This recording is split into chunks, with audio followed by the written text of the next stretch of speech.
Tonight, we're in corn country, the Marion County Fairgrounds in Knoxville, Iowa. This historic racetrack was originally opened in the late 1800s as a horse racing track, held its first auto racing event in 1901. Weekly racing began at the facility in 1954, and over time, this track became one of the most popular dirt racetracks in the world, becoming a venue to hold events for USAC, World of Outlaws, Power Eye, ASCS, and many more. Tonight, the Mighty Modifieds storm into sprint car capital of the world, and we bring you the World of Thunder DirtFan.com UMP Modifieds. Hello and welcome, race fans, to LSRTV.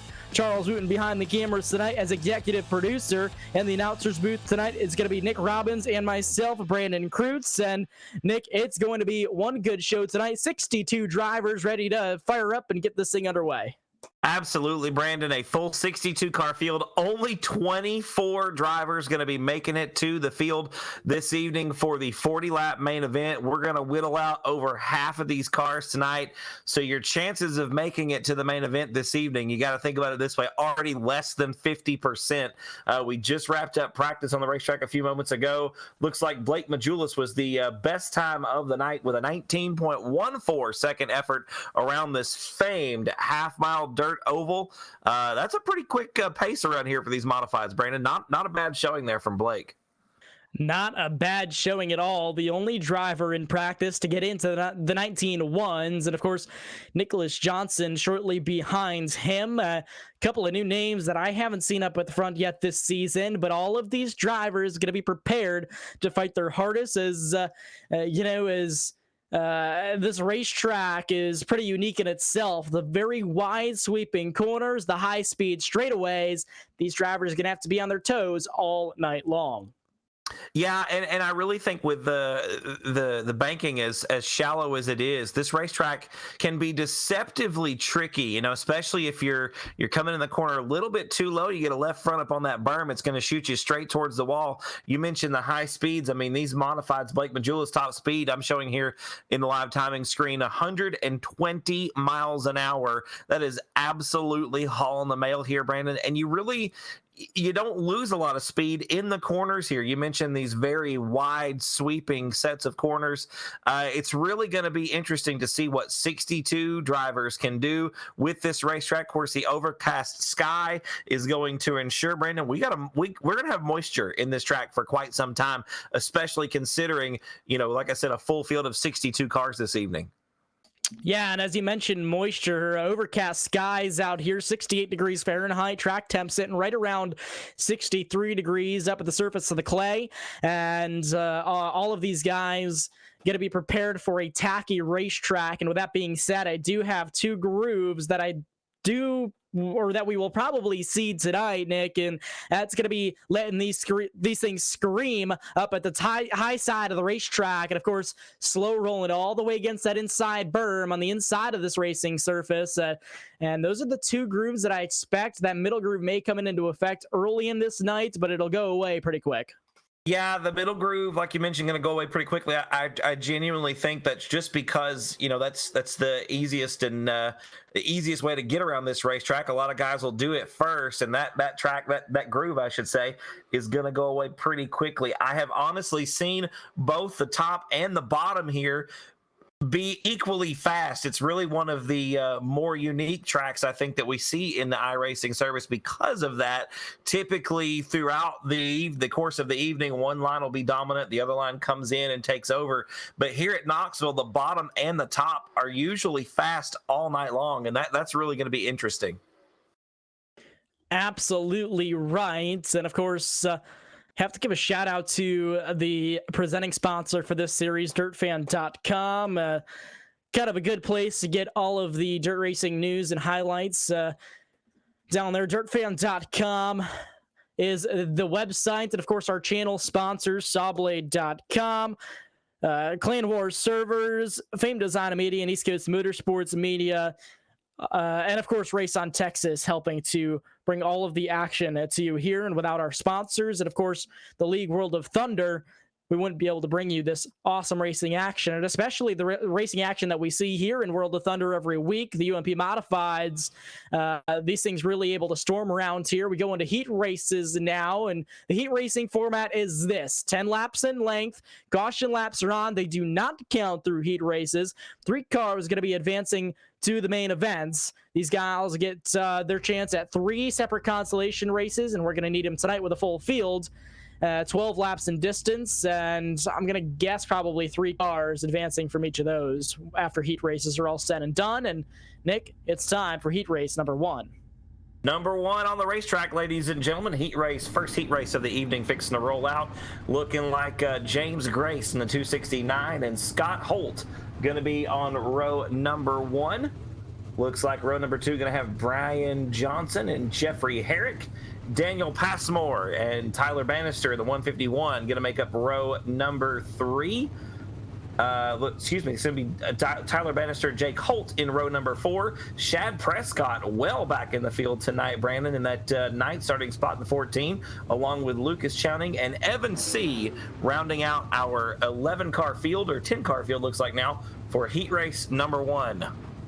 Already seeing some heavy names throughout the field. And of course, some names to note here: Shad Prescott, Evan Say, going to be really some heavy hitters tonight. And of course, those are world championship drivers here on the iRacing surface. And that's not to count out the guys such as Daniel Passmore, James Grace. All these guys got to be running up towards the front of this event, I do suspect, here tonight. And of course, only 3 of these racers going to be getting themselves locked into the main event, and only about a lap's time we're going to be seeing these guys under green flag racing conditions for the first time of the night.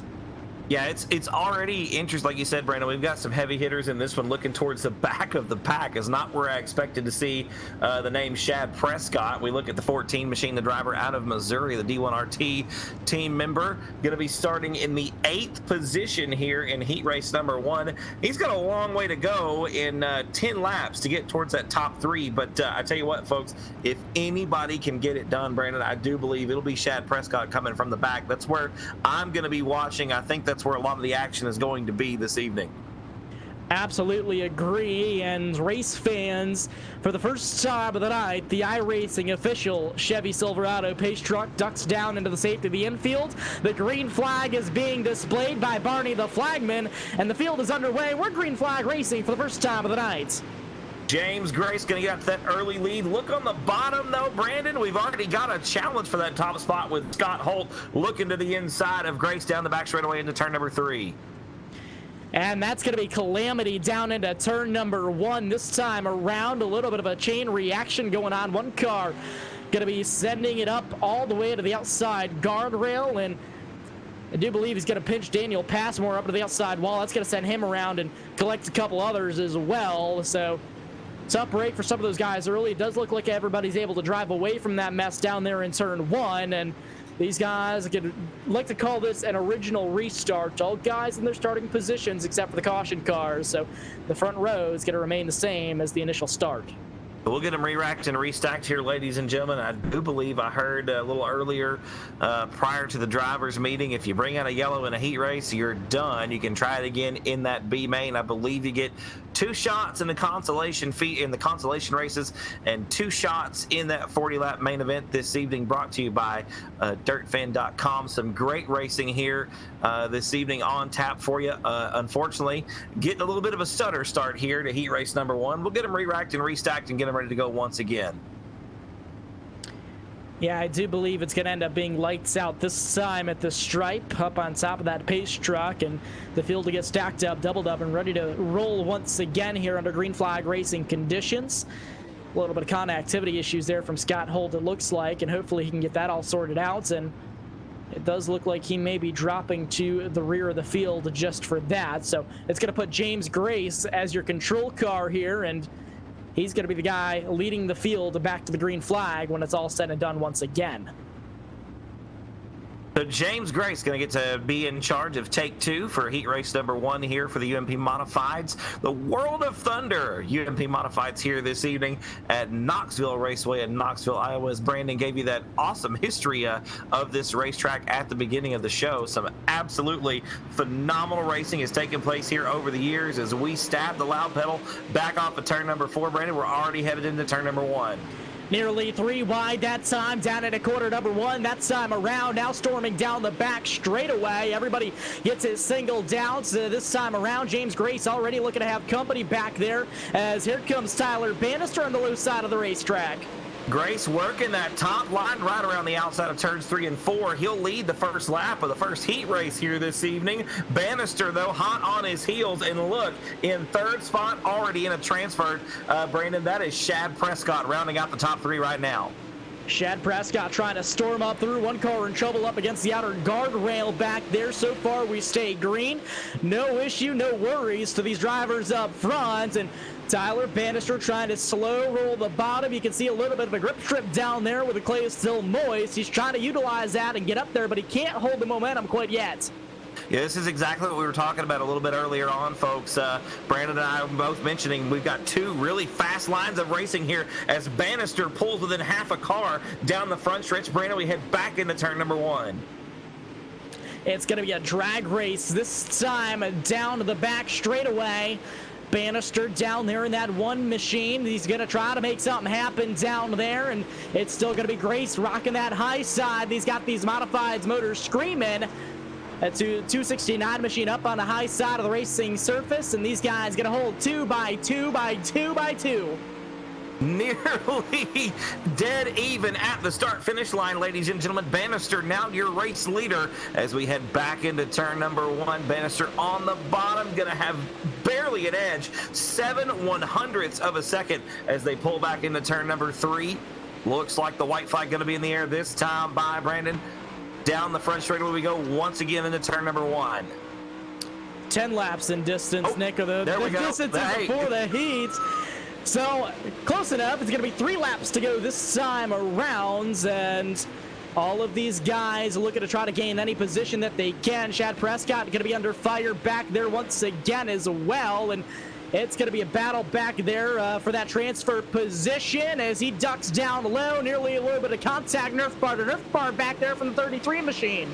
Yeah, that's Evan C right there in that 4th spot on the outside looking in, and Lucas Chowning. You know what, Brandon? All 3 of those drivers started 8th, 9th, and 10th on this heat race, and Prescott going to get together with Evan C into the wall on the front straightaway.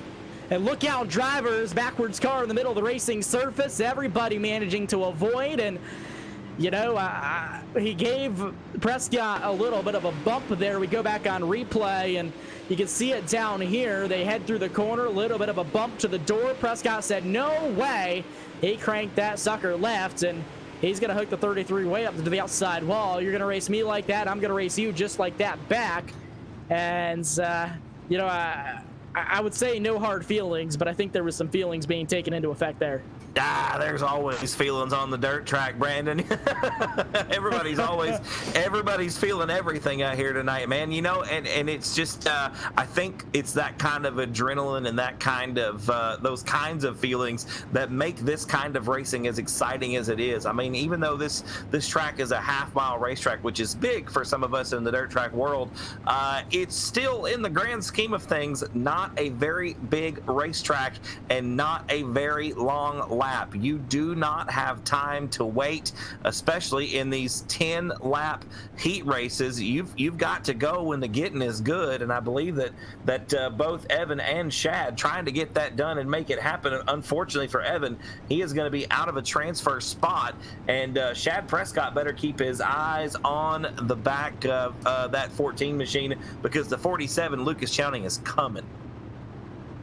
Yeah, absolutely correct. So all of these guys looking to gain any position that they can. Shad Prescott holding strong in the transfer position so far at this moment. And this time down at a turn 4, it's going to be the pace truck making its way down into the infield once again. Tyler Bannister managing to hold with that second position, and some connectivity issues up front once again, but James Grace going to be your control car. Again, the 269. Pace truck is in. Single file restart. They're on the throttle. We're green flag racing. 2 laps to go. Back under the green flag, ladies and gentlemen. 2 more times around. 1 more mile here in heat race number 1 of the World of Thunder UMP Modifieds here at Knoxville Raceway. James Grace and Tyler Bannister now duking it out for that top spot. Oh, look out. And we are going to wad them up one more time. Oh, look out. James Grace, hard contact with the outside guardrail. We stay green flag racing. I do believe that was the end of the heat race, and it was. Boy, time flies when you're having fun. Doesn't it, though? So everybody going to come home in the transfer positions there, and I do believe it was, correct me if I'm wrong, I believe it was Grace getting that heat race win. Yes, it was. Yeah. So now we move on to heat race number 2, starting on pole inside front row. It's going to be that number 58 machine, Dustin Sizemore, another heavy hitter to look out for tonight. It's going to be Brett Beetleman going to be starting outside front row next to him in the 2nd position. Mitchell Hunt going to be starting in that 3rd spot. Daniel Powell going to be starting 4th. 5th's going to go to Chad Combs. Alex Mulder's going to be starting in that 6th position. 7th's going to be Eddie Holden. Deegan Meltzer going to be starting in that 8th position. Zane Yost going to be starting 9th. And Jeremy Algo going to be starting in that 10th position. 10 cars ready to come up and take the green flag in heat race number 2. We are looking for 10 on the grid right now. I believe we've got nearly everyone ready to go here for heat race number 2. It'll be another 10-lap affair. Once again, top 3 going to be going on to the main event here this evening. The rest of them going to have to run a consolation. And by the way, you can see the heat race number 1 results on the screen now. It was Chad Prescott coming home with that heat race win amongst everybody getting stacked up and down off of turn 4. Tyler Bannister going to have to go through into one of the B mains. So that's a tough break for him, but it does happen. They got stacked up there, and a couple of these drivers that were fast and looking good for a transfer spot got wadded up, and they're going to have to go through one of the 3 B mains that we have here tonight. And well, heat race number 2 out on track, stacked up, doubled up, and ready to go green flag racing once again, Nick. Should be getting the green flag this time off of turn number 4 there, Brandon. We got everybody double file behind the iRacing.com Chevy Silverado pace truck, and we're going to turn them loose for 10 green flag laps here in heat race number 2. It looks like 8 cars making the call out of the scheduled 10. Nonetheless, 3 of them going to move on to that 40-lap main event where we get ready to go here off of turn number 4, ladies and gentlemen.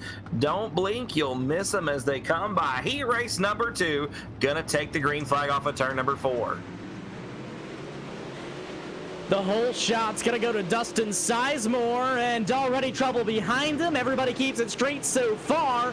Sizemore, he faced a slider. Now a little bit of 3-wide racing action for the lead. He's got company already. Don't look now. Here comes that 09 machine down low. That's gonna be Chad Combs. And Dustin Sizemore has got the fight of his life going on right now. He's already running back behind Chad Combs. We complete lap number 1 here, ladies and gentlemen. And Combs going to be your leader in the 09 machine. Dustin Sizemore here, Brandon, in danger of getting out of a transfer spot. He's got some hungry drivers right behind him back into turn number 1. Yeah, 32 machine of Daniel Powell down on the low side. He's going to be slow rolling down there against the inside berm. That 32 machine now has his eye set on your race leader. Chad Combs may have company up there very shortly. If these guys are smart, I'd say, you know, hold where you are and stay locked in. But of course, we know how competitive these racers are, and they want the win when it sees it, even if it's just a heat race win. And that 32 machine looking strong out here tonight, as well as that 09. We talk about Dustin Sizemore back there, and he's in a 3-wide battle for the transfer spots, and just like that, he loses 3 more positions. Yeah, not a good couple of laps here for Sizemore as he slips back to about 6th on the racetrack there, Brandon, actually moving back up into that 5th position. But he started on the pole. He's dropping like a rock here. Zane Yost, though, on his way towards the front. The 93 machine up 5 spots from the back of the pack. And more 3-wide battling up in front of him. I thought there was going to be a little bit of contact up there in front of Sizemore. Zane Yost almost getting up into trouble with that 93 machine. He holds strong now. He's up into that 4th position. Has his eyes locked in on the 32 for the transfer spot. And Yost, we know, is going to be fast as well. And we've seen him win up here as well. And I want to say maybe it was USMTS that he's got a victory in this past week as well in that 93 machine, but he's got his eyes set. He wants to get himself locked into the A main, and he's coming up with a head of steam now. I think he's got it there, Brandon. The bottom side really seems to be quick, especially off the exit at turn number 4. Drivers are getting a good run down the back straightaway. All 3 of your transfer cars right now working the hub off of turn number 2. Pretty much single file, or turn 4 down the front straightaway once again. And as I say that, looks like Yost's going to go up top and see if there's any more speed on the outside. Yeah, he's going to head up there. I think he lost a little bit of momentum already, diving it back to the bottom side of the speedway. This time's that 93 machine, and he may have company up there himself as he's got a hungry Mitchell Hunt riding the high side. He's got the motor screaming. He's ripping against the outside guardrail now, and can't quite hold the momentum. The bottom side seems pretty prominent at this very moment. And look out, Yost, big contact with the 32 that time around. That's one way to take it. And I don't think the 32 is going to be too appreciative of that. No, Powell not going to have a whole lot of nice things to say about how Zane Yost just marched his way into 3rd spot. And if Powell doesn't gather it back up, in fact, he's got one more shot. This is the last lap right here, ladies and gentlemen. Your win looks like going to go to Chad Combs in the 09. 2nd spot will be Zane Yost up from the back of the pack. Actually, looks like it's going to be Mitchell Hunt just across the line. It'll be Zane Yost in 3rd. And yeah, you see the heavy contact after the checkers. Daniel Powell not happy about that elbow thrown down on the bottom of turn number 2, but I tell you what, Yost saw an opportunity, man. He took it. That he did, and hungry to get himself locked into the A main did just that. As now we head into heat race number 3, Nick. Heat race number 3, gridding up, ladies and gentlemen. They're just on the inside of the guardrail down there on the front straightaway. It is going to be McLean Boudin going to be on that front row in the 17 machine. Jason McBride going to be alongside in the front row in the 70 car. Josh Vinci and Adam Hommerding going to make up row number 2. Mason Milieu and Wesley Gwaltney out of Jonesboro, Arkansas, going to be on the outside of row number 3. Looks like we'll have Richie Yost and Ethan Shiflett in row number 4. Chris Fisher and Logan Rourke scheduled to make up row number 5. 10 cars once again, 10 laps of distance. Top 3, Brandon, going to move straight on to the main event. And I was told from race officials that it is going to be 2 cars advancing from each of the B mains. So each consolation race is going to be stacked consies here tonight, and 2 cars from each consolation will advance themselves up into the A main. So I did get confirmation on that. And as we only head into heat race number 3, these guys get it one more time around here at a crawling pace at the Knoxville Raceway, sprint car capital of the world. The Mighty Modifieds going to be invading these guys here tonight and showing the crowd what they can do. I tell you what, these first 2 heat races have been really, really good. It's been great to see some close racing, some good 2 grooves still happening here as we move on into heat race number 3. The bottom side, Brandon, seems to be the lane to choose this evening so far. Yeah, definitely so far, and I do know that that line will get worn out pretty quick, and the more that these guys run that high line and get all the loose dirt built up into a packed up cushion up on the high side of the speedway, the more it's going to benefit the 2-line racing as these guys storm down the front straightaway. Green flag is in the air for heat race number 3. The whole shot's going to go to Boudin down there on the high side of the speedway, and Josh Vinci closely reeling him in now, and he's going to have company from 2 cars, the 1 and the 29, both hungry to get a heat race win. And look at Yost on the bottom. Richie Yost making it happen right now. Already up 4 spots into that 3rd and final transfer position. The top 3 nearly 3 wide to the first set of corners. Down the back straightaway with McLean Boudin out in front in that 17 machine. What a great start, like you mentioned there, Brandon, for McLean. Off the inside, caught him sleeping, went straight to the top, and he is holding it down right now out front.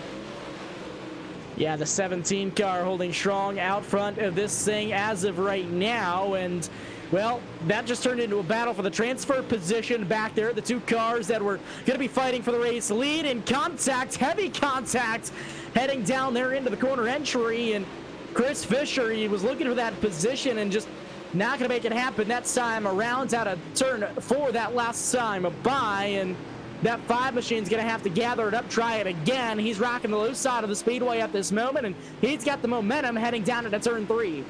Fisher's got something working on the bottom, going to take over that third and final transfer spot as looks like Josh Vincey getting into the outside wall there. But Brandon, we've got a battle shaping up for this top spot as Yost's going to look to the inside and almost going to take over the top spot. And McLean with his foot down just keeps it rolling around the outside. He'll retain the lead. Richie Yost, another fast driver here from what we've seen last week, and of course, it was the other Yost getting the win last week, and that's where I remember him winning. He won here last week, World of Thunder. Managed to put that 93 in victory lane. Now the 29 trying to fight for a heat race win up at the front of this thing. He's going to pull the slide job and not quite able to clear that time off of turn 4. He's going to have to hold strong. Clean racing so far. And how long is that going to last, Nick? As another slider, the crossover from the 17 down the back straightaway. Looks like that slider going to stick off of turn number 2, Brandon. I tell you what, that was some of the best 2 laps of racing I've seen in quite some time, especially with this lockdown we got going on. I haven't been to the racetrack since February. I'm jonesing here, but that's some good racing out front with Richie Yost now in the top spot. We're working lap number 8 right now. Should be 2 to go next time by. And that it will be. The 29 machine, Richie Yost, holding strong in that heat race lead so far. It's going to be the 17 back behind him. And Fisher in the 5 back there as well. And Fisher may have company back down there for the transfer position in about a lap's time, as here comes the 81 machine trying to storm his way up front. Yeah, Wesley Gwaltney seems to have a pretty comfortable car. You see him working the high side there in turns 3 and 4. I tell you what, that young man, a pretty good announcer in his own right, working with the Comp Chem Super Dirt Series super late models in the Arc Latex region. Wesley right now, though, got a good run shaping up off the top of turn number 2. We head into turn 3 for the final time. Richie Yost out in front. Fisher up to second as McLean grabbing that wall there. It's going to be Yost out in front. Looks like Fisher in second, and McLean going to hang on for that third and final transfer position. Man, I'll tell you, unbelievable racing that we've seen so far here tonight, and still a lot more action ahead as we head down into heat race number 4 now. And starting on pole inside front row here, it's going to be Cole Cabri starting inside front row in that 12 machine. It's going to be Isaac Kimmer going to be starting in that second position, that 6 car. Matt Dixon starting in 3rd right behind those guys. Casey Brunson in 4th. Noah Graves going to be starting in that 5th spot. Sheldon O'Burley going to be starting in that 6th position. 7th's going to be Austin Harnick. Bryson Banks starting in 8th. Nick King going to be in that 9th position, and Jordan Casey rounding out the top 10 for 5 rows in heat race number 4. 4th and 6th coming at you here, ladies and gentlemen. 10 laps once again going to be the distance. Brandon, we'll take 3 more of them here. We've got 9 cars locked in. This will give us 12 after these 10 laps of racing action here have elapsed. Some good names in this one. Cole Cabri, a very talented iRacer and a very talented real-life racer as well. So watch that 12 machine on the inside of that front row. Cabri going to be one to watch here in heat race number 4. Going to be some good racing here. You get a good shot off the tail there of the 12 machine on the inside of that front row, looking back at the rest of the field here, Brandon. I tell you what, Charles got some great camera work, gives us some really cool shots here for you, the fans of LSRTV. We want to thank each and every one of you for tuning in here this evening with the World of Thunder UMP Modifieds here at Knoxville Raceway. Brandon, we're getting set for heat race number 4. Bring us to that initial green flag, my friend. The iRacing official Chevy Silverado pace truck going to be making its way down into the safety of the infield once again. 12 cars, the one to look out for. He's going to be your control car here off of the initial starts. As these guys slow roll it down into turn 4, they're going to be on the throttle. Green flag is in the air for heat race number 4. And a great start for Cole Cabry off the front row. Going to lead the field through the first set of corners. Whew, it's a tight battle, though, for that top spot. And that it is. And the field kind of stacking up behind these guys. Further half throughout the field, kind of latter half of the top 5. Things getting kind of chaotic back there, but all these guys managing to settle it out. And Austin Harnick, where did he come from? 7th to 2nd, all in one lap. That is an absolutely phenomenal run for that young man in 2nd position right now. And how about the driver in 3rd spot, Brandon Jordan Casey, up from 10th to 7th. Or excuse me, up from 10th to 3rd, picking up 7 positions to hang on to that 3rd and final transfer spot right now. Casey Brunson got his hands full with Bryson Banks on the bottom of turn number 2. We head down the backstretch. One more lap going to be in the books, working lap number 3. 7 to go, this time by the flag stand. Jordan Casey going to be trying to rock the high side of the speedway now. He's trying to gain that 2nd position now, and man, oh man, he started 10th on the grid and all the way up to the 3rd position now, trying to gain 2nd. Here comes the 42 machine trying to storm up on the high side once again. Casey, he's not going to let the 10 machine by with these, but that he goes around. A little bit of momentum lost up there against the outside wall, and he's almost going to catch it again. Look at where that racing line is up there, right against the white guardrail. Oh, absolutely. That's always the danger of running around the outside of this racetrack is there's a guardrail all the way around this dude. And by the end of the night, Brandon, you know as well as I do, that cushion is going to be right on the wall. There isn't going to be anything away from it. You're going to have to put that right rear quarter panel up into the wall and hope that you can just ride that razor's edge around this blazing fast half-mile oval here at Knoxville Raceway. A good battle still raging for that 2nd spot. Looks like Casey gonna grab that guardrail I was just talking about. He's gonna lose the 2nd spot and in danger of losing a transfer. And that he is, and he gets up there a little bit too high once again. Now he's got some serious company behind him. Bryson Banks up there in that 51 machine trying to storm his way up into a transfer position. Jordan Casey already lost that 3rd spot. Now he's all the way back to the 4th position, and Austin Harnick going to be gaining that 3rd position back from him. The battle for the lead starting to get hot up there as well. Absolutely. Casey Brunson pouring it on here past the halfway mark. We're working lap number 8 right now, and Cabry going to grab the wall on the outside. Brandon, I tell you what, if we can keep some moisture down on the hub of the racetrack, it looks like that might be the fast line here tonight. Absolutely, it could be. And as these guys continue to roll through it, it's going to keep getting drier and drier. These guys keep trying the high side of the speedway, and just nothing up there yet, or at least not enough to compete with the guys down at the bottom of the racetrack. And let me tell you got to have so much throttle control, especially with the thinner tire race cars. These things don't grip up and go quite as easily as some of like the late models and the sprint cars will around that line. So a lot of power still behind these UMP modifieds, and a thinner tire not making it easy on these guys. And the battle for the lead is on this time out of turn 4. Your winner is going to be Cole Cabry down across the stripe. Casey Brunson going to be coming home in 2nd, and Jordan Casey going to power back to the 3rd position, the 3rd and final transfer spot. What a run for Jordan Casey, bringing it up to 3rd from the back of the pack twice. Had some trouble there after grabbing the wall a little bit earlier in the heat race, salvaging that 3rd place finish. A race to the very end between Casey Brunson and Cole Cabry there. Cabry, fortunately, or eventually I should say, coming out on top. And Casey Brunson gonna finish in the 2nd position. Looks like heat race number 5 on the grid right now, Brandon. Inside front row, going to be your pole sitter, the 97 machine, Craig Adamczak. It's going to be Derek Medley starting right next to him in 2nd. Nicholas Johnson starting in that 3rd position. 4th is going to go to John Holdlane. Haldane, oh boy, I cannot speak tonight. 5th position is going to be Joe McLaughlin. 6th is going to go to Tanner Tomasi. Tyler Matheny not making the call here, supposed to be starting in 7th. He did not make the call for his heat race. Blake Brown going to be starting 8th. Zachary Mason are going to be starting in that 9th spot, and Brody Sim going to be starting 10th. He's going to round out row 5 with a 10-car starting field. 10 cars on the racetrack, ladies and gentlemen. 10 laps the distance.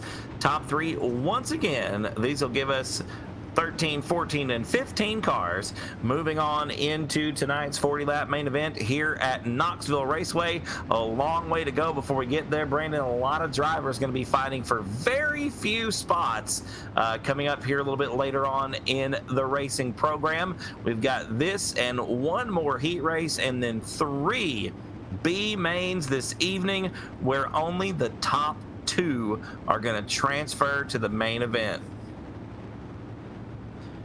Second to last heat race. Craig Adams going to be your control car here off the initial start, and we know that 97 machine can be fast. He's on the power. Green flag is in the air once again. Heat race number 5.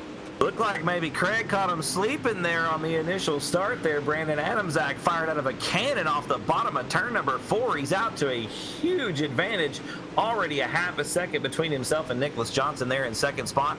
And boy, are we sliding away down the backstretch. This track's starting to dry out a little bit. You can see the dust kicking up as we complete lap number 1. Man, almost a little bit of carnage back there. The 50 machine nearly going around. Is everybody keeping it collected so far? And we're going to keep a green flag racing all the way through the last 4 heats or so. So all these guys doing a good job keeping their cars straight, even through a hectic initial starts. But it looks like it could be a battle for lead up here, Nick. Oh, absolutely. Shaping up to be a nice one. And again, we've got those 2 distinct racing lines working very well here for us this evening, ladies and gentlemen, with Adamczak on the bottom where he has been in the 97 machine, and Nicholas Johnson working that high side. He's got that hustle going with a huge head of steam down the back straightaway into turn number 3. Johnson again right up against the wall through that 2nd set of corners. Brandon going to be very close here off the exit, nearly side by side at the finish line. That was a hey, how you doing? And I'm still up here from Nick Johnson down there. Now this time down the front straightaway. It's going to be a drag race down into quarter number 1. The 0-1 Johnson up on the high side of the racetrack. 97 Adamczak down low. These guys are going at it for the heat win as we're already going to be halfway to go this next time across the stripe. Gonna be working lap number 6, 5 of them down right here off of turn number 4. Nicholas Johnson, your new race leader. Adamczak in 2nd spot. Up 3 spots to 3rd is Tanner Tomasi in that 3rd and final transfer position. Blake Brown up 4 spots from his 8th starting position. He is now in the 4th spot. 1 spot out of a transfer, but a long way back. Brandon, looks like other than our top 2, this race is a little more strung out than some of the other ones we've seen. Yeah, everybody kind of back there minding their own business, and I'm sure after that chaotic start, everybody kind of thought it was a little bit better maybe not to tear up a bunch of equipment there early in the night. And Nick Johnson's still going to be out front of this thing so far. Craig Adamczak still back there is. Look out, that was a wall, 97. You got to watch out for those. They jump out at you in a hurry, and Adamczak found that out one real hard. Yeah, I noticed that Johnson, even on lap number 7, I believe it was, came in real low into turn number 1 as he grabs the wall now down the back straightaway just a little bit. If you come in too low here at the bottom of Knoxville, you've got that berm on the inside. And I tell you what, Brandon, unless you purposefully put that left front up on the berm and drive it that way, as you'll see some sprint car drivers do, it really upsets the race car. It sends it straight to the wall, especially down the backstretch. It can get hairy real quick. Now, we're looking at the line that Nick Johnson is running now, and that's what I like to call the slider line. Consistent lap after lap. He dives the car in real deep into the corner, drifts it all the way up. There's a little bit of a grip strip up there at the top of the racetrack now when he hits that loose stuff, and kind of able to power the car off the exit of the corner, and it's working for him so far as he's going to come out of turn 4 this time. Your heat race number 5 winner is going to go to Nick Johnson. Second, Craig Adamczak, and getting that 3rd and final transfer position is going to be Tanner Tomasi. Blake Brown just missing it in 4th. A good run there. The line, like you mentioned there, Brandon, that slider line is great. You get out front, you get in a rhythm, you enter the car low, let it drift towards the wall, you find that grip on the outside, and you just let her rip tater chip down the straightaway. A great run by Johnson there, getting the win in heat race number 5. Looks like our 6th and final heat race of the evening. Getting ready to get on the grid here inside of the infield. On the front row in the 53 machine, that's going to be Kevin Williamson. Austin Moore to the outside. Blake Majulis, quickest car in pre-race practice, alongside Joshua Henson, will make up row number 2. Dion Kovar and Sean Hayes make up row 3. Drew Phillips and Alex Good, row number 4. And Brian Thompson and Matt Martin going to round out the 5th row of our final heat race here this evening with the World of Thunder UMP Modifieds here at Knoxville Raceway. And, you know, man, what a good show all of these guys have put on so far tonight. And now already into the final heat race of the night here at Knoxville. And you know, can't say enough about World of Thunder and all these racers that come out here every week. I think every week we've had pretty close to a full field of race cars, and tonight 62 entries into this thing, and that is unbelievable, especially for a weekly racing series, to pull that kind of car count week after week and filling the track up, filling the infield up with haulers. And huge shout out to everybody, and of course their presenting sponsor, dirtfan.com, as it wouldn't be possible without them either. Yeah, and like you said, it's really a testament to not only how much these drivers want to race, but honestly the league itself. You know, if the league can pull full fields week after week after week, they got to be doing something right. Hats off to the World of Thunder guys for bringing us the Dirt Fan, the UMP Modifieds. And Brandon, we are underway on an increasingly tricky racetrack here at Knoxville Raceway. You can see the slider from Blake Majulis. Boy, that could have gone south in a hurry. Great driving there by Blake and Williamson. Both those drivers holding the cars underneath them down the backstretch into turn number 3.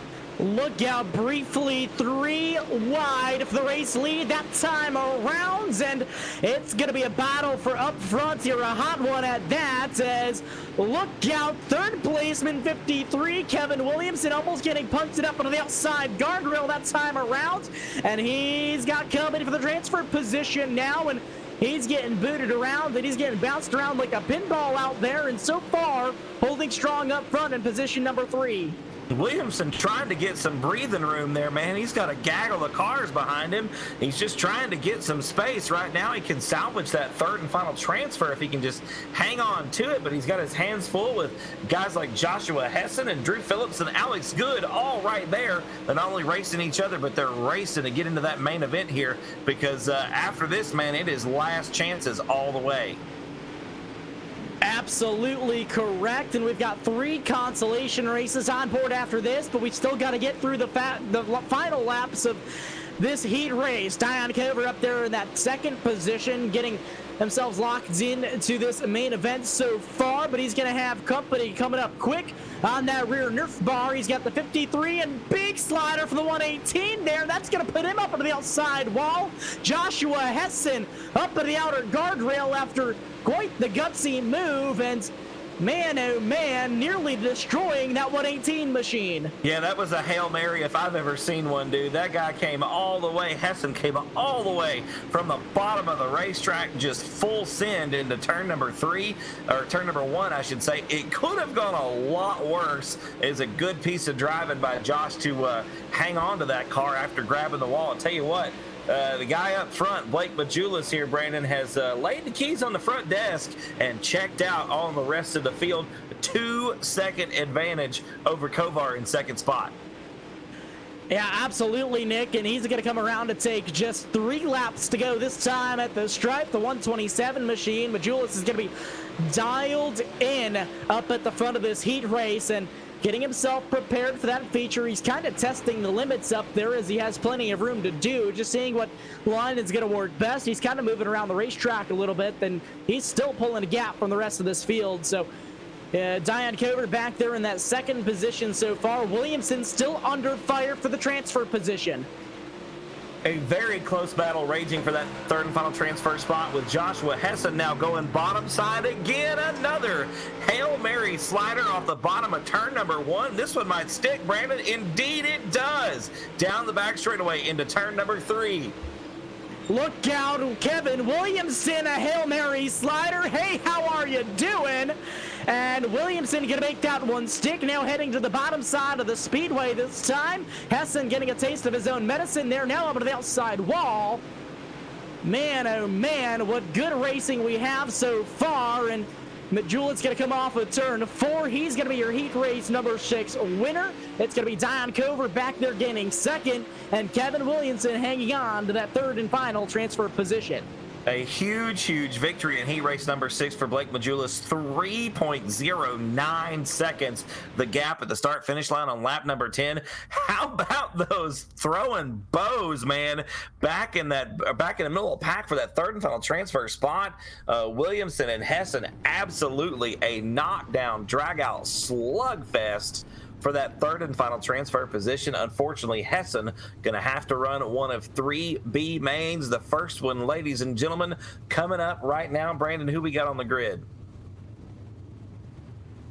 Starting on pole, inside front row, it's going to be the 151, Tyler Bannister.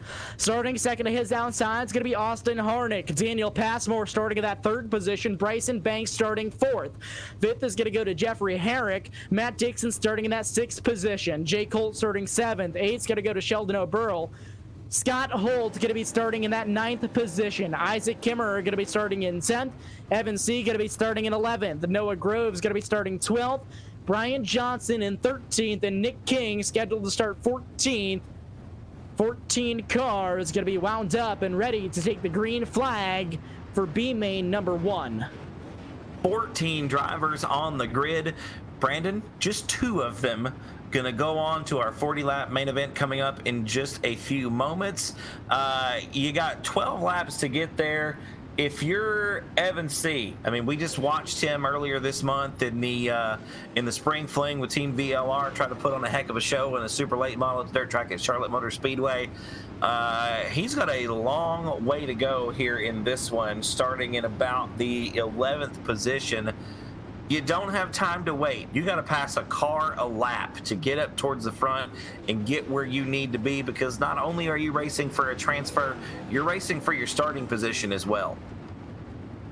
Yeah, absolutely you are. And of course, only 2 cars getting locked into the feature event from this B main, from each of these B mains, and 12 laps in distance. These guys got 2 extra laps to get it done.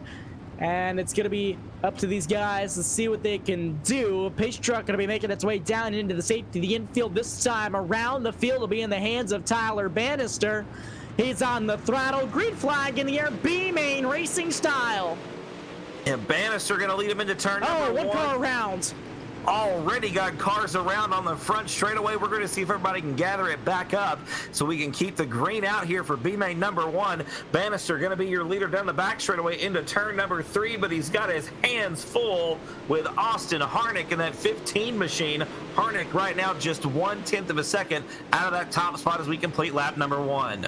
Harnick down on the loose side. Now he drifts up the speedway just a little bit. He found a little bit of grip up there, about a half a lane up. It's going to be a drag race down into turn 3. Bannister not giving him the position. He sends that 1 car up the speedway. Big wreck behind him. 1 car up and over.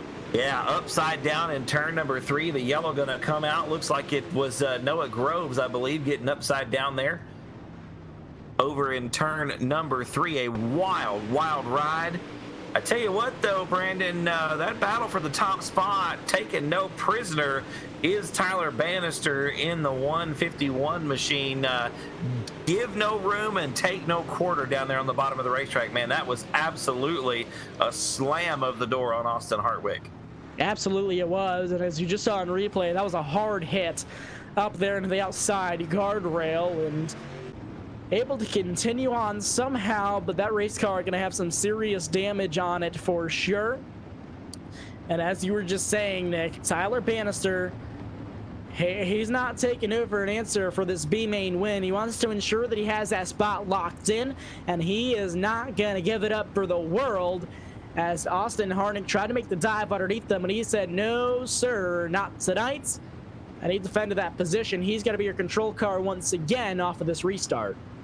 Looks like we've got working on lap number 2 right now. 1 lap in the books. So Bannister going to be out front, and Harnick going to be in the second and final transfer position. Daniel Passmore right now 1 spot out, looking in, trying to race his way into the 40-lap main event. Brandon, we can see the racetrack changing obviously pretty considerably. It's very, very shiny, starting to dry up quite a bit now.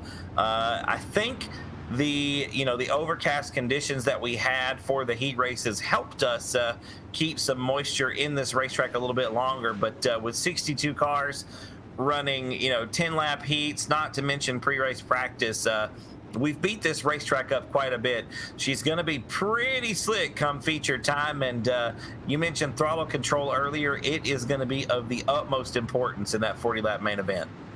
Absolutely, it will be, as green flag flies once again. 2 laps in the books so far, and already Bannister has company up front. These guys rocking the bottom side of the speedway so far, and so far it's going to be the Tyler and Austin show up at the front of this thing, and they may have company soon, but the 15 trying to stick his front Nerf bar up inside of the 157 machine, or the 151 rather, up front of this thing, and can't quite get his nose in there, though he's trying. Bannister not giving him the room. Bannister holding on to that top spot down the back straightaway into turn number 3. Oh, and it looks like maybe a little bit of connectivity issue there for Harnick as he blinks out of the screen for a split second. Down the front stretch we go. 1 more lap in the books, and we are racing off of turn number 2. There's contact again there, Brandon, between your top 2 cars. And now, with those guys battling it out, Daniel Passmore has made this a 3-car battle. Only 2 of them going to transfer. Only 2 cars transferring, and so far it's been the battle between the top 2. This is your closest battle up on the racetrack so far, and it's between your top 2 drivers. Tyler Bannister leading this thing so far. Austin Harnick trying to gain that B-main win. The 15 machine, both of these drivers really showing that they've got the speed tonight. I do think Harnick may be a little bit faster. He just could not find a good passing lane and can't get around that 151. Yeah, it looks like maybe the top side has gone away. At least the top 2 cars not very comfortable there. So it's a race to the inside of the corners so far here in B-main number 1. And right now it's been Bannister first to the bottom every time. Harnick doing everything he can to keep the nose, the 15 machine, out of the rear of that 151. Some really great car control being exhibited right now by your top 2. We've got a good battle shaping up for that 3rd position, as now Evan C. has worked his way up into the 3rd spot. Unfortunately for Evan, he's still got to get 1 more position, Brandon, as we now cross the start-finish line, working on lap number 8.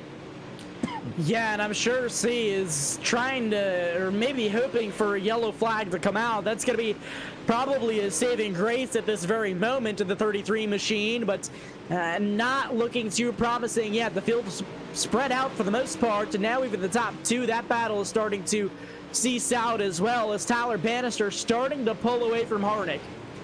Yeah, Bannister's given himself a little bit of breathing room. He's very consistent right around the bottom. He's making Harnick have to play a hard ball here. Harnick having to be the one to look for some more grip around the racetrack and find that speed, as Bannister firmly in control of this race with 3 laps to go. And that he is, as Harnick tries to get himself into a position to possibly strike once again, but I think both of these drivers are pretty content in where they are. They come out of turn 4 this time. White flag gonna fly 1 more time around for B-main number 1. Yeah, they've really got to be, like you said, Brandon, they've got to be comfortable with where they are. Yeah, they're racing for a starting position, but it's only going to be 1 more spot. If Harnick gets around Bannister, he'll only start 1 position ahead. Right now into turn number 3 for the final time. We are working here off of turn 4. Oh, Bannister with a little bobble there off the end, but it will be Tyler with the win. Austin going to come across the line in that 2nd and final transfer. Evan C. just missing out, and he's going to have to pack up his hauler and head home after an early night for the rest of these guys, not making it into the main show other than Bannister and Harnick up towards the front. And now we head into B main number 2, Nick. B main number 2, getting ready to line up here, ladies and gentlemen, on the starting grid. It'll be Daniel Powell and Blake Brown on row number 1, Dustin Sizemore and Zachary Meitzner on row number 2. Brett Butelman and Joe McLaughlin going to make up row 3 with Eddie Holden and John Haldane on row number 4. Austin Smolders and Brody Sims scheduled to be on row 5. Deegan Meltzer and Derek Medley on row number 6. And looking for Tyler Matheny and one more starter there. I believe we're looking for Jeremy Ogle as well here. Should be 14 cars in B main number 2. Looks like it's going to be 11 cars taken to the track here. 3 of them not making the call, and that's going to be an early night for some of these guys already. Man, we saw such a great battle up there for the B main win. These guys still not afraid to go at it despite how much is on the line, and especially such high caliber drivers here. And looking forward to the next 2, and of course we still got a whole feature event ahead of us as well. But all these guys got to be ready to rock and roll in just about a lap time. And well, race fans, we want to thank you, the fans, for tuning in here tonight, as we know we get a really good following here week after week. And of course, everything we do on this channel is based around the fans. And huge shout out to everybody tuning in and watching. Obviously, feel free to like and subscribe. It really does help us out as a channel a lot. And as we continue to grow out, we'll be offering some special stuff here courtesy of Fame Design Media here real soon, as I know that's going to be a surprise to Charles as well. But I do want to put something up for offer, as green flag is in the air once again. These guys storm down into quarter number 1, and already a hectic battle for the race lead. Absolutely. Powell got his hands full right now, Brandon, off of turn number 2, as Dustin Sizemore trying to make it not his fault this time off of turn number 2. Looks like Sizemore, though, going to be out of a transfer spot as Brown makes a good run off the inside, and that's Schaefer's number 74 machine. The 32 of Powell up on the high side of the speedway now. And these guys still try to battle it out for the race lead. Blake Brown down low. Car pushes just a little bit, as both of them do. And now it's going to be a drag race down out of turn 4 and all the way down into turn 1. Man, they're laying it all out on the line here. The second B main, ladies and gentlemen, like Brandon just said, they are not afraid to put it all out there on the racetrack. These guys are both in a transfer spot. They're pulling away from the rest of the field. But Brandon, you'd think they were racing for $1,000 out there tonight. Yeah, I know it's, and you know, a win would mean a lot to a lot of these guys in the A main, or even just a B main with the caliber drivers that we have through the field. And Blake Brown putting it all down on the table. Now he's slow rolling the bottom side of the speedway, and it's working for him. Yeah, slow in, fast out seems to be the name of the game on the bottom side of the racetrack. You can see how shiny the racetrack has gotten here, ladies and gentlemen, throughout the course of this racing evening. Brown, though, really very, very smooth around the inside of the racetrack, as Powell there, Brandon, grabbing a little bit of that outside wall through the first set of corners. And now we swap lines with Brown up top, Powell on the bottom off 4. Battle for the transfer position starting to heat up back here as well, as Dustin Sizemore trying to make something happen, and the 50 machine getting up high, and now it's looking like he could soon be 3 cars under a blanket for the third position. And I keep forgetting the top 2 are being locked in here, not the top 3, but the battle for third is still getting pretty hot, and now it's going to be the battle for 4th. Some good racing going on, like you said, Brandon. These guys aren't even going to get a transfer. Dustin Sizemore and Jeremy Ogle right now racing very hard. That's just the battle for 4th on the racetrack.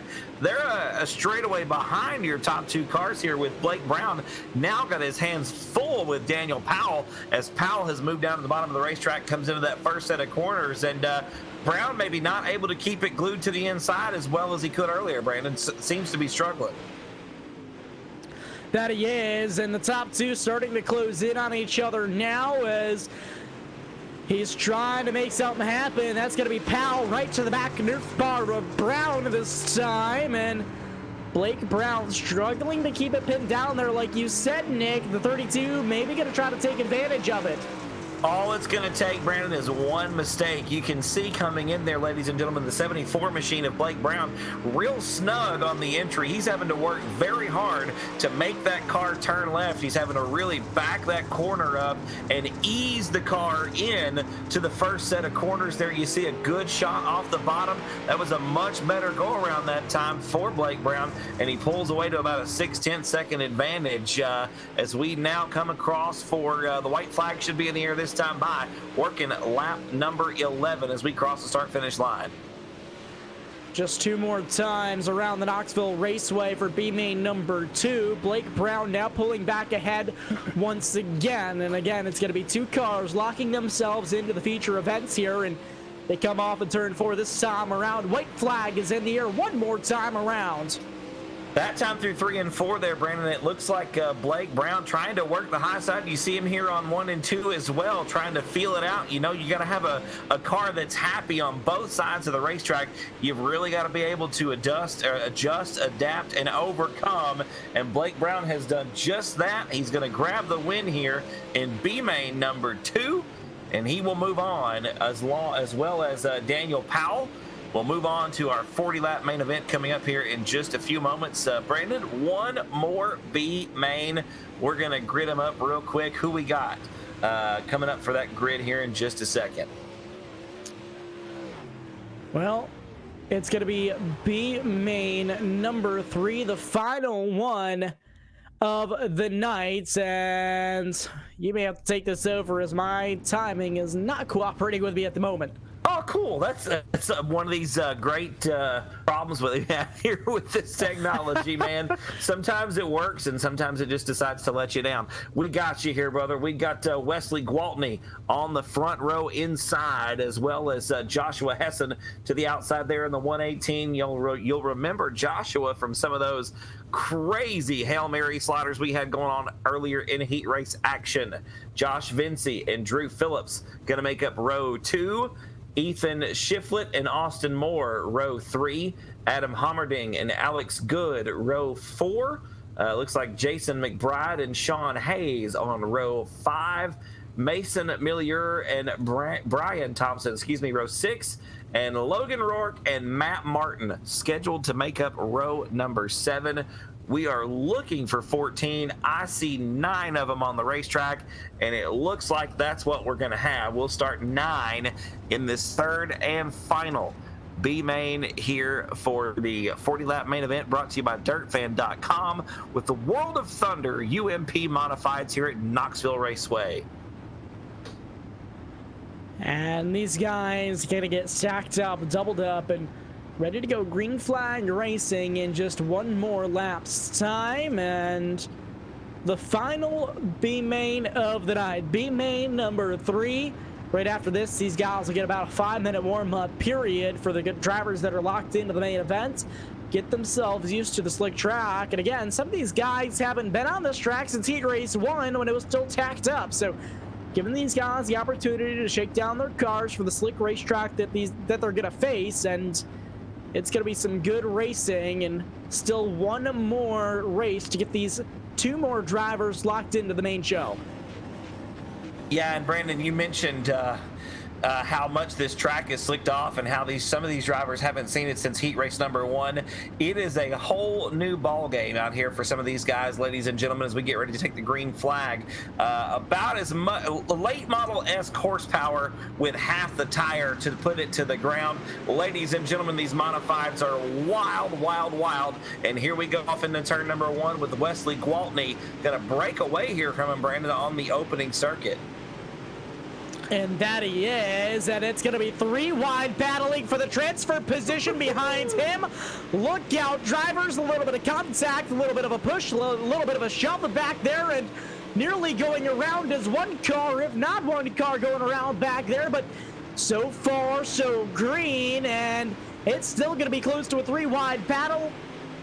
nearly contact that time down the back straightaway. Man, Josh Vincey again getting the short end of the stick here tonight. That's twice that he's ended up meeting some sort of retaining wall here at Knoxville Raceway. But right now, Wesley Gwaltney out in front, Adam Hommerding in that second and final transfer spot, and Joshua Hessen really struggling there, Brandon, with the top side of this racetrack right now, sitting in the 4th spot, and make it 5th as we come through the first set of corners.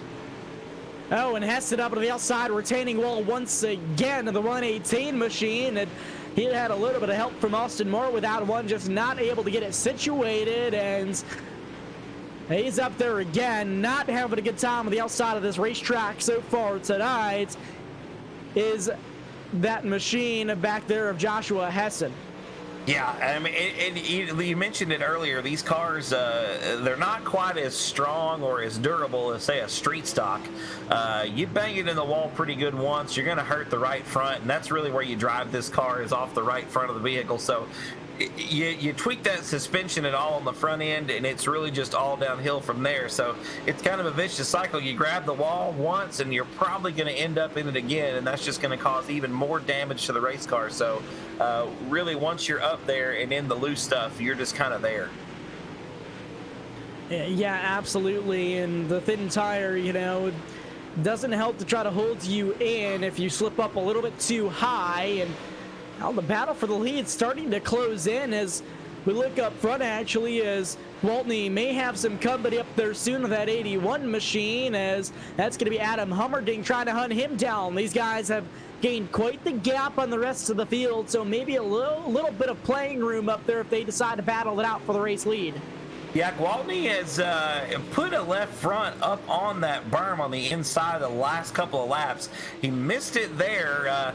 It really has been upsetting the balance of the race car over in turns 1 and 2, as Hommerding now closing within 0.2 of a second as we come into turn 3. Gwaltney much smoother on the bottom of turns 3 and 4. You see both of them there kind of easing that left front up onto the berm. If you're not careful, you can really upset the balance of the race car, as Gwaltney coming in real snug that time. He might lose the lead here, Brandon, down the back straightaway.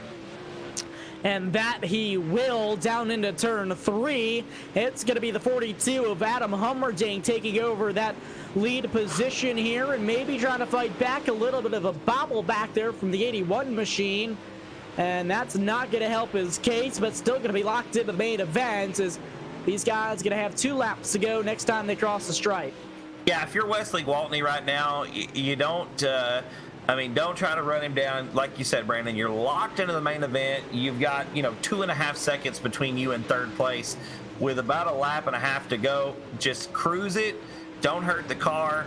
You got a warm-up session coming up. You can adjust the setup then and just kind of ride it out, man. We got one more set of corners here, looks like, coming up. And Gwaltney just needs to hold on to that second spot. And that he does. White flag flies, this time across the line, and Adam Hommerding out front of this thing, just trying to assail to the B main win and get himself locked in to the main show, and he will do just that. He is so far clean down out of turn 4. Your B main number 3 winner is going to be Adam Hommerding, and Wesley Gwaltney going to be locking himself into the show as well, finishing that second position. And, well, ladies and gentlemen, as we wrap up the first portion of racing action, we've still got the main show next here live at LSRTV. You're watching the World of Thunder, DirtFan.com UMP Modifieds. Stick around. We'll be right back.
And welcome back, race fans, to LSRTV, where it's time to go into some A-Main racing action.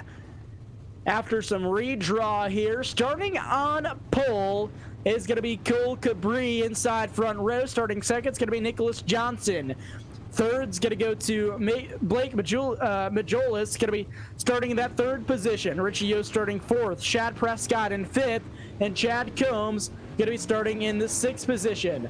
Starting in the seventh spot is going to be Lucas Chowning, going to be starting seventh. Eighth is going to be Mitchell Hunt. Ninth is going to be Chris Fisher. And rounding out the top 10 is going to be Casey Brunson. Nick?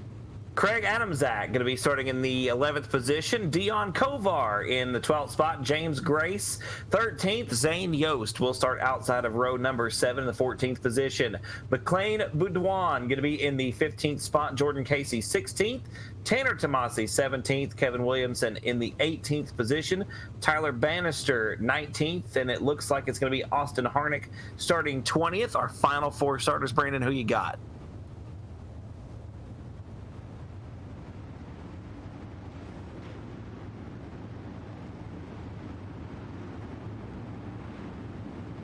The 21st, I think, going to be Blake Brown, then Wesley Gwaltney in 22nd, Zane Yost and Adam Hommerding going to be rounding out our 24-car field.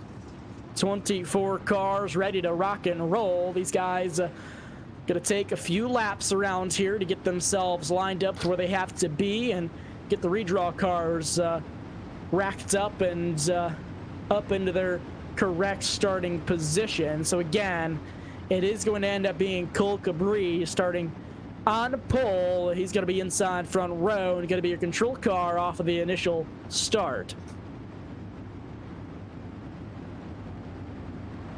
And it looks like we are missing 2 of them here, Brandon. I see 22 cars on track. Looks like Zane Yost and Adam Hommerding not going to make the call here for the main event, so we'll have 22 cars. Tough break for both of those drivers, really. Top contenders up towards the front of this thing are guys that I was expecting to be contenders up at the front of those fields and not making the call. I think both of them having some connectivity issues up there and not able to pull onto the grid here tonight. So it's at this point the field's going to get themselves re-racked, and eventually they're going to get themselves set up for one of the coolest sights that you'll see in motorsports, and something that we don't see in sim racing too often. Yeah, that's true, ladies and gentlemen. These guys going to get shuffled up here, Brandon. I've from my first World of Thunder race I called back a little while ago. I really love that they do the whole 4-wide salute thing, man. I think it's cool. It is a cool sight indeed, and still to this day, one of the only guys that I've seen been able to pull this off successfully for a weekly racing program, and it's all for you, the fans. These guys are all about the fans, and everybody tuning in tonight, you're going to be in for one good treat come A-Main time. Let me tell you, all of these guys get the signal to form up down the back straightaway, and it's going to be a good show indeed as they get lined up down the back straightaway looking for the signal to show the fans one of the coolest and most epic sights in motorsports. And as they make their way down through turn 3 and out of turn 4, race fans, before they pull the belts tight one more time, before they have to clear their visors of the clay and the grime, before they go out and battle side by side, we bring you the Mighty Modifieds 4-wide. The high-octane, high-horsepower steel machines of pure power. Ladies and gentlemen, the World of Thunder, DirtFan.com, UMP Modifieds.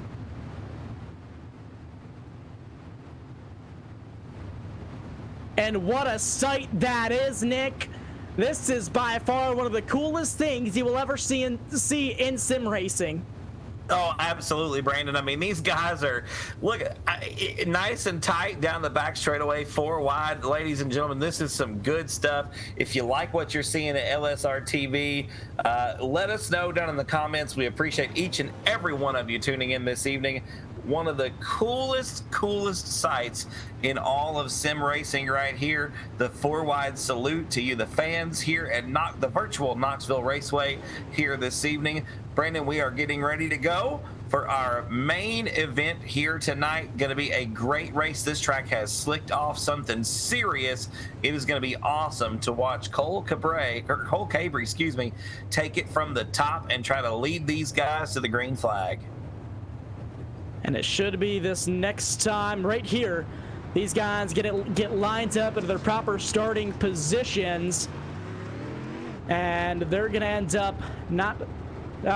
this next time at the stripe, getting the 1 to green signal from Barney the Flagger up on top of the flag stand tonight. And if you don't know where that name came from, there's a whole article on him off of Twitter, and kind of came up.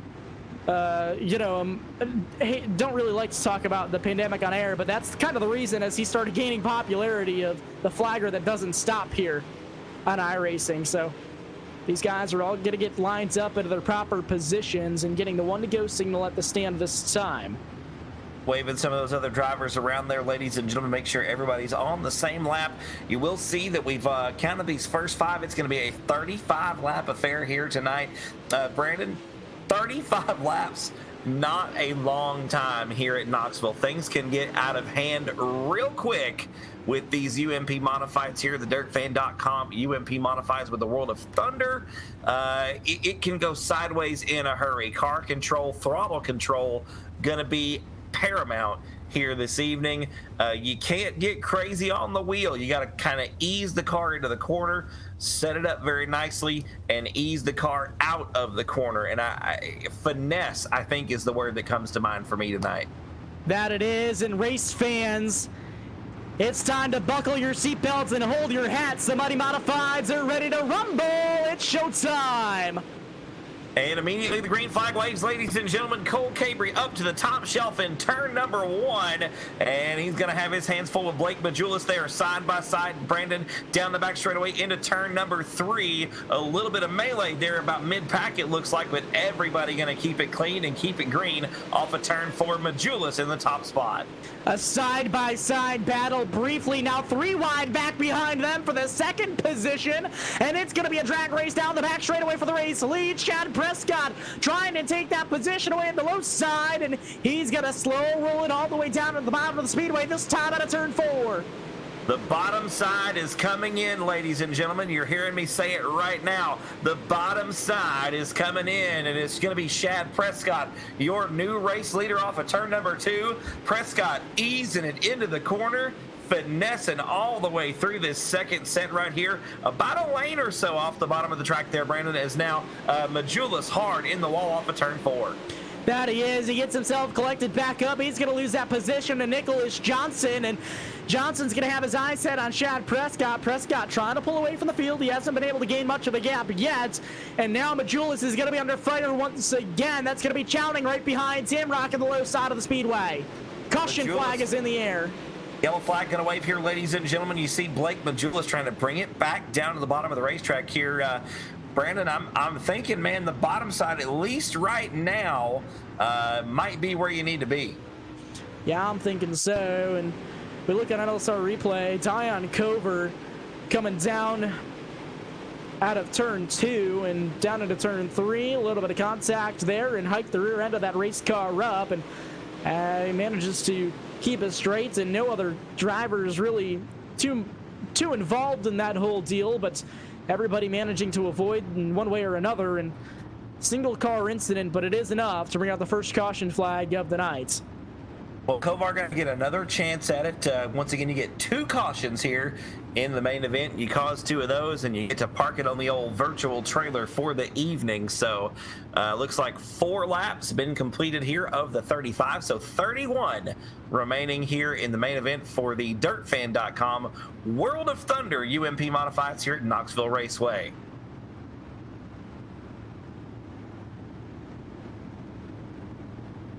So, for those wondering, this race was shortened by 5 laps, and it was originally scheduled to be 40 after all of the whole pre-race show was said and done, and they did end up shortening it 5 laps at the last minute. So the 40-lap feature turning into 35, and just a little bit less time for these guys to get set up to where they need to be for the end of this event. Chad Prescott going to be your control car. The field stacked up, doubled up, and ready to go green flag racing once again, Nick.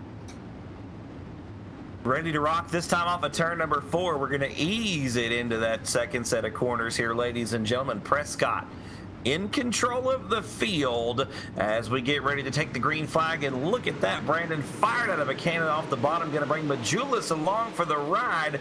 Nicholas Johnson caught sleeping on the outside. And that he is, and that's going to allow Prescott to kind of get the whole shot down there into turn 1. It's going to be a battle for second back there now as Majulis try to make that low side of the speedway work, and that he will. He's going to try to clear for the second position so he can try to have a shot up at the lead, and he's going to clear now rocking the low side of the speedway. It's going to be almost 3 wide battling back behind him. Absolutely insane, ladies and gentlemen, to see the extremes of the racing line here at Knoxville Raceway. Your leader, Chad Prescott, really the only one even attempting to work anywhere near the middle of the racetrack. Everybody else, you can see them now as they shuffle across the racetrack with Johnson swapping lines. It looked like Lucas Chowning changing it up a little bit as well, but you're either, Brandon, right down on the hub or you are right on the wall. That you are, and we know how unforgiving this outside guardrail is. The back end of the race car will hit it, and even a glance can suck you right in and end your night. So that's one thing that these guys really got to watch out for. They got to stay on their toes all around this racetrack because grip is going to be very limited, and throttle control is going to be key throughout this entire event.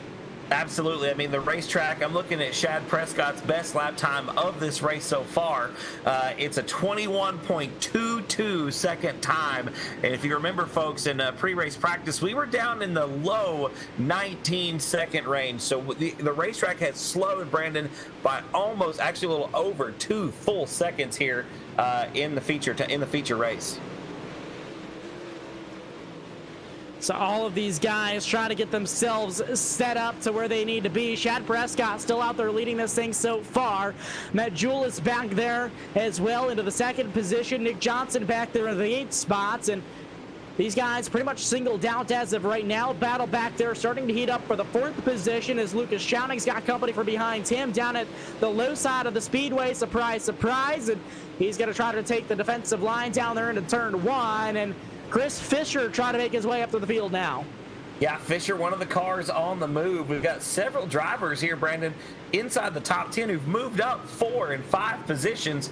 And looks like Lucas Chowning up 3 spots, Chris Fisher up 4, the hard charger right now. Jordan Casey up from 12th spot, or excuse me, up from 16th up to 9th as a caution flag flies. Chad Combs around there down through the center of the corner, down through corners number 3 and 4. We go back at LSRTV replay, and he was briefly in a 3-wide situation. He slides up the racetrack just a little bit, and hello, there was a car up there. That's going to be enough to send him around to bring out the second caution flag for this A main event. And again, just a single car incident, but it was enough. Officials going to be throwing the yellow flag, and we'll get them re-racked and try it again. Chad Prescott still going to be your race leader, ladies and gentlemen, in that 14 machine. We'll get things ready to go here. Try it one more time. It looks like we've got 12 laps complete out of 35 green flag laps here this evening with the World of Thunder DirtFan.com UMP modifieds. Chad Prescott and Blake Majulis. Brandon, we saw that last restart with Blake on the inside behind Prescott, able to come along for the ride as Prescott in control, pulled the trigger kind of early in the middle of turns 3 and 4, caught Nicholas Johnson maybe sleeping just a little bit. Do you think the Johnson going to be able to repay the favor here, pay it back? You know, quite possibly, and it's going to be really interesting to see what Nicholas Johnson can do back there from that 3rd position and see if Majulis can get the restart that he needs up onto the outside lane as well, and the pace truck going to be pulling down into the safety of the infield once again, this time at a turn 4.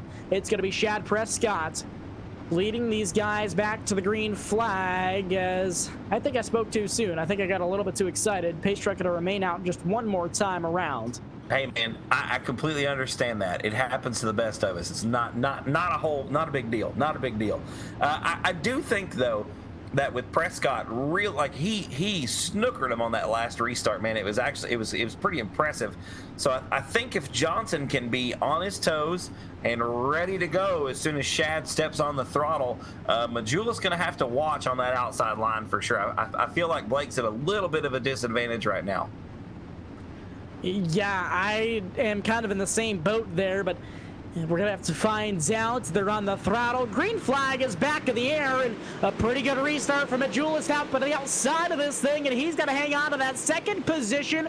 Not quite able to squeeze himself to the bottom of the racetrack, and now the battle for second is on. Looks like he's going to prove us wrong. Yeah, that was a great restart there by Blake Majulis, able to get down to the middle of the racetrack here through 3 and 4. The car drifts up, though, Brandon, almost all the way to the wall. And now Johnson's got his hands full as Chris Fisher going to sneak by on the inside. Both those drivers, though, going to lose several spots. It looks like the top may be coming around as we approach lap number 20. Look out, 3 wide battling up there for that third position. Brunson making the high side of the speedway work that time around. And now he dives it down to the bottom of the speedway once again. And he's got his eyes set on the number 3 spot. It's going to be the 47 of Lucas Chowning up in front of him. And Chowning ripping the high side. And he's going to lose a little bit of momentum this time off the corner as these guys are all trying to fight for their own real estate all over this racetrack, and it looks like the low line still preferred. Look out, Chowning, he almost had company right in his driver's side door. Yeah, Lucas Chowning and Casey Brunson both going high side there in 3 and 4. Chowning, that car is wildly sliding through the middle of turns 1 and 2 as he grabs all of that wall again off the exit of turn 2.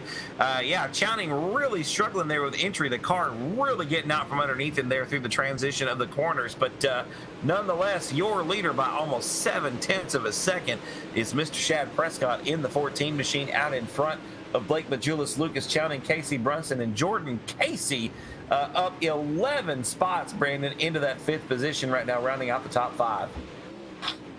Yeah, and still a close battle back here for the 4th position, or at least it was. Commentators curse those guys split ways just a little bit. The battle's going to be focused on here. Yeah, battle for 4th is on once again as Jordan Casey trying to gain ground at the bottom side of the speedway. He just can't hold the momentum down there with that 42 machine, and this time now the 10 car up to the outside retaining wall, and the K-Rail going to suck him in once again. That's going to get the position of Jordan Casey down on the low side of the speedway, and now I see the 47 machine trying to fight for second.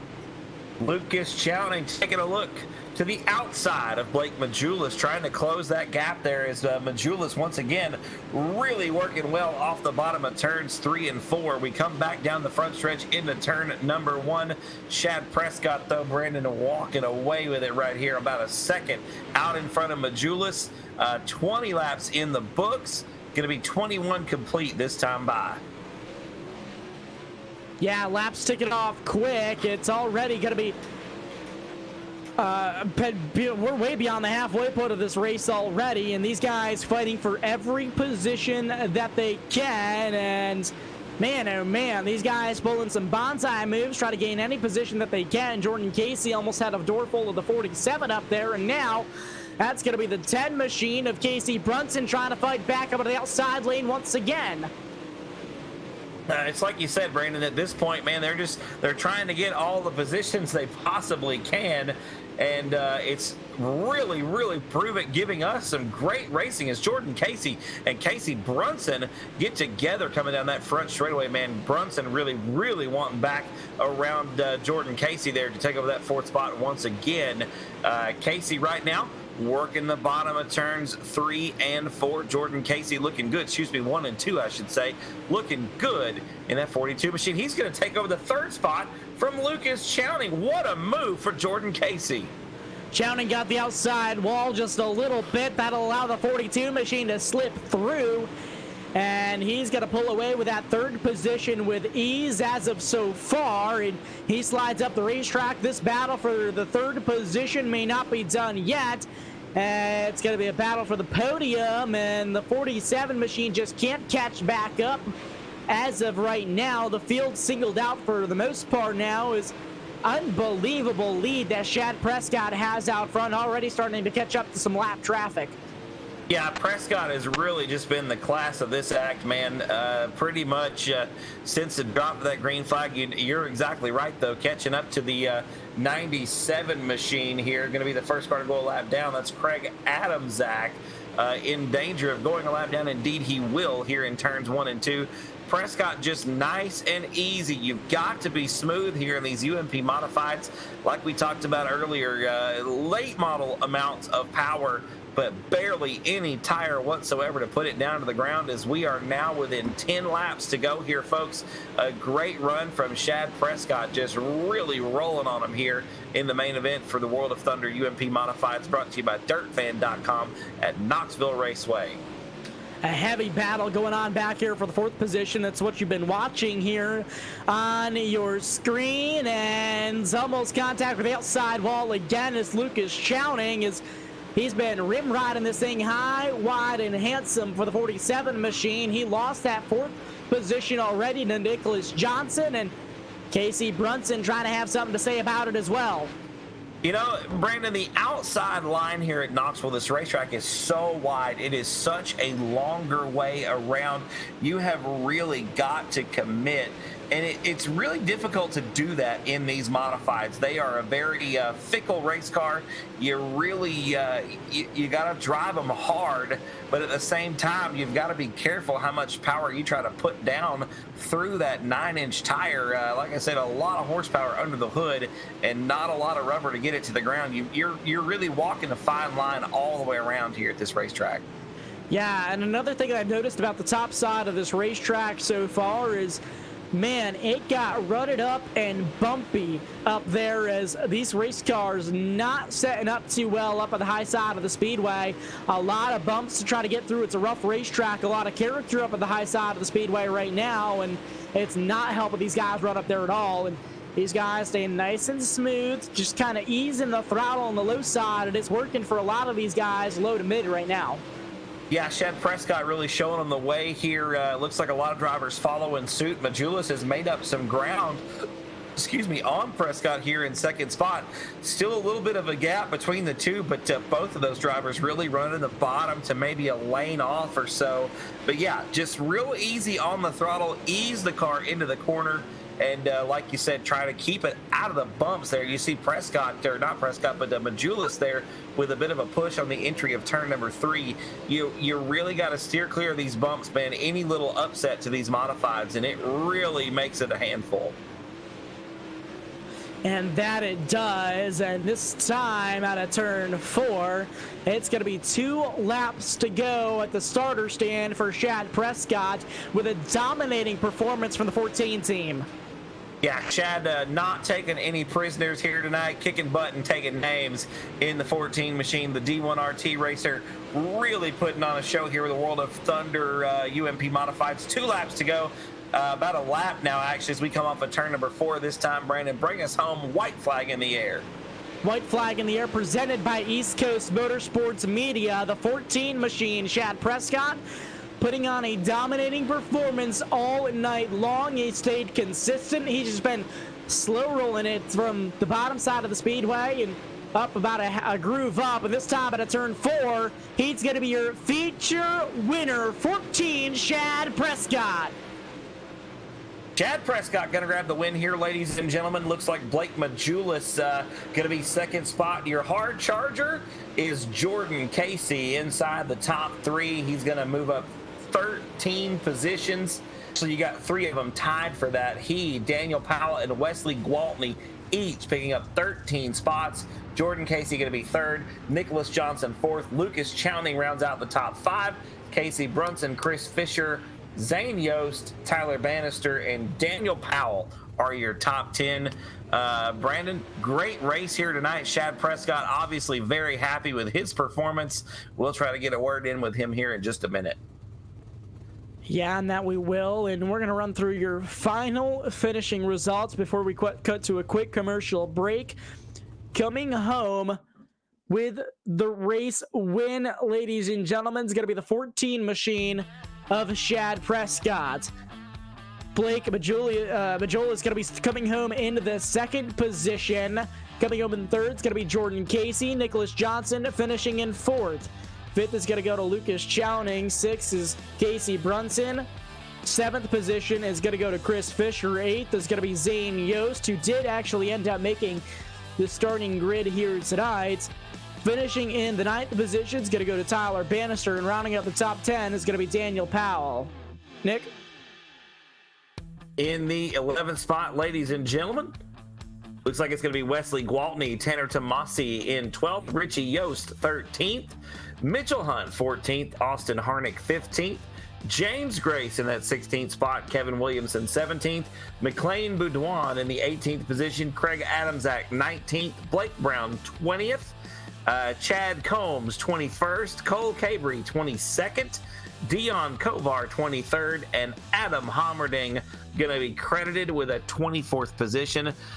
24 starters, ladies and gentlemen. Some great racing here tonight, Brandon. A wonderful time. Definitely enjoyed myself. I did as well. And race fans, we've still got interviews with your podium finishers, so stick around. You're watching the World of Thunder, dirtfan.com. UMP Modifieds here live at LSRTV. We've got the Clan Wars post-race show up next. Stay tuned. We'll be right back.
They say everything is bigger. These guys down in Texas aren't messing around. This feature race will separate the boys from the men, the girls from the ladies. Can you handle racing 300 laps for $25,000? It's not as easy as you think. We don't stop to tow those too weak. We just push them out of the way. We don't run 20 laps. We run 300 each night. We don't care about what you and your boys have under the hood. Bring all you got. Don't be scared. Call my Cowboy Jack today to get signed up. It all goes down on October 2nd and 3rd in Mesquite, Texas, just outside of Dallas. Kenny Wallace is coming back this year to try again. You don't have excuses.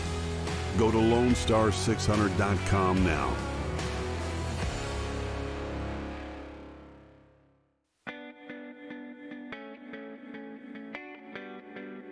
Yep, I am ready to...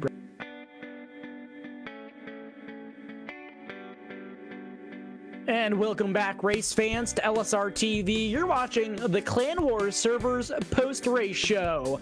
Clan Wars servers, the official communication partner of LSRTV. And here with, I believe, what may be our only interview tonight, as We got Jordan Casey, your hard charger, and your third place finisher tonight. And Jordan, how are you feeling after tonight's event? It was not an easy one for sure. Yeah, I screwed up in the heat race there. I had like second, and possibly the win, and stuffed the right front in the wall. So screwed up there, and then I knew it was going to be a long night from there on. Had to start 16th in the feature, and then just tried to turn consistent laps and good laps, and then got to third there. Didn't think I was going to have anything for them guys. And then actually Eddie Livingston, the team owner or whatever, came over the mic and said drive it in a little bit slower, and I did, and picked up about a 10th. So appreciate all them guys for helping me out. I was overdriving a little bit there at the end. He helped me out, gain some speed. If we would have got one more caution, it would have been close. I mean, I don't think I would have had anything for Shad. I looked at his lap times and they were just as fast. So, but it was a good race all in all. Yeah, and you had to come up pretty much through the tail end of this field. Tell us how it was trying to navigate through all the traffic out here on this very slick racetrack. Yeah, it's tough. You just gotta go where they're not, and kind of got locked down on the bottom there. So it was definitely tough to pass on top or anything like that. I mean, I think I made contact with like 2 different people, but I mean, it was just racing, and I didn't try, or they didn't try either. So I mean, it's just tight racing when it gets one lane around the bottom like that, but I mean, it's still fun. You still have to have the right foot and race the track. So I mean, it was fun all in all. It was tough definitely coming through the field though. Jordan, you mentioned throttle control there with the right foot. How important is it in these cars to remember that sometimes you got to slow down a little bit to go a little bit faster? Yeah, that's the main key when the track is off. I mean, anybody can go out and turn a decent lap on a hammer-down track, but when it comes down to slick racetracks, I mean, that's where people shine, and the right foot comes in. I mean, we joke around in team speak because I got a shaky Casey foot. That's what we call it. But when I'm in the lead on big money races, it comes in effect, and I screw up a lot. So, but no, yeah, definitely. It's the biggest factor, I think, throttle control and just getting comfortable with setups. Do you feel that these modifieds are probably some of the trickiest cars to drive? I mean, we've got in this car, you've got late model kind of horsepower, but half the tire. And I mean, especially like you said, on a racetrack like this, it went black a little bit earlier than I expected it to. But how on the edge are you around the racetrack? Yeah, I'm feather footing around the whole track. I mean, I was overdriving it a little bit, but I was still feather footing it then. And then Eddie came over the mic and said feather foot it even more, and I did, and gained about a 10th. So that just shows you, like, it's hard to tell yourself to calm down a little bit of that when you want to go faster. So, you know, definitely on edge the whole race, trying to find that extra little bit to get you to the front. And lastly, Jordan, you come home with a podium finish here tonight. Is there anybody that you'd like to thank or give a shout out to here for your performance tonight, not only for the podium finish, but for that hard charger? Yeah, just everybody at D1RT that helped out, and got to thank Eddie again for telling me to calm down a little bit. I mean, if he doesn't do that, I mean, I don't start gaining and turning good laps, so appreciate that. Zachary Zander and Nicholas Johnson, shout out to him for his 4th place run. I mean, I think he had a faster car than me, even at the end there, so congrats to him. That's one of his best runs on iRacing so far. And thank you guys for broadcasting, Bill for admin in the night, and Stephen for the series. Well, awesome job tonight. Congratulations on your 3rd place, your podium finish, and thank you for talking with us, Jordan. Thanks, bud. And ladies and gentlemen, that's going to be your 3rd place finisher on the night, Jordan Casey. And Nick, what an awesome race that we saw tonight here from World of Thunder. Oh man, absolutely, Brandon. I mean, Knoxville always puts on a show as far as I'm concerned here in iRacing. Didn't disappoint us tonight. A groove right around the bottom, a groove right around the fence. Some of those guys like Shad Prescott up front trying to, and Blake Majulis trying to maybe make the middle work a little bit later on in the evening. But I mean, all in all, another great night of racing here at Knoxville, man. This place doesn't disappoint. Absolutely agreed. And of course, huge shout out to all the fans that tuned in tonight to watch, as all of this coverage would not be possible without all of you fans tuning in week after week here live at LSRTV.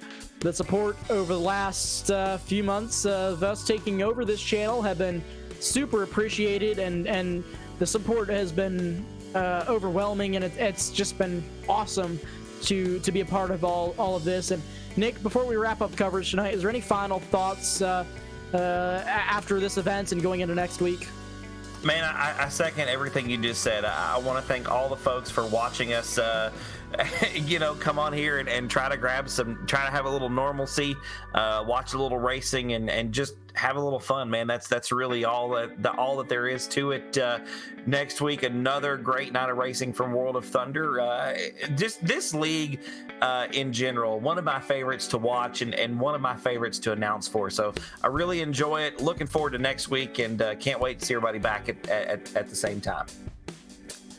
And race fans, as we wrap up coverage here tonight, we'd like to take a moment to thank all of our channel sponsors: Sawblade.com, Clan War Servers, Fame Design and Media, and East Coast Motorsports Media, and of course, A Race on Texas. And from all of us here at LSR TV, our producers Charles Wooten, my announcing partner here tonight, Nick Robbins, and myself, Brandon Cruz, and of course, everybody from the World of Thunder, DirtFans.com, UMP Modified Series, we say good racing and good night, and we will see you next time. This broadcast is the copyrighted work of LSRTV and may not be rebroadcast, retranslated, or used in any form without the express written consent of 52 Media LLC and iRacing.com Motorsports Simulations. LSRTV would like to thank you for your support, and we hope you enjoyed tonight's broadcast.